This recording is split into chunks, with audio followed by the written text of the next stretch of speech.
ঈশানী কিন্তু ভালোবাসায় বিয়া করছিল প্রীতমকে।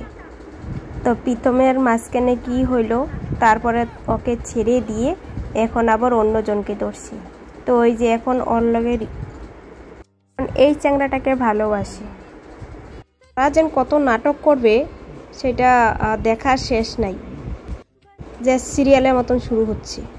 তো এই যে দেখো এইখানে হচ্ছে রিমি।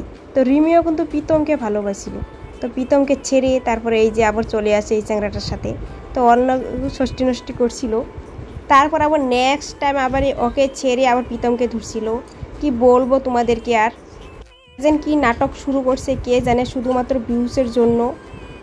আবার এই চ্যাংড়াটাকেও ছেড়ে দিয়েছে, আবার এই চ্যাংড়াটা আবার অন্য মেয়েকে আবার বিয়ে করে নিয়েছে। কি বলবো তোমাদেরকে, এটা কি নাটক শুরু হচ্ছে?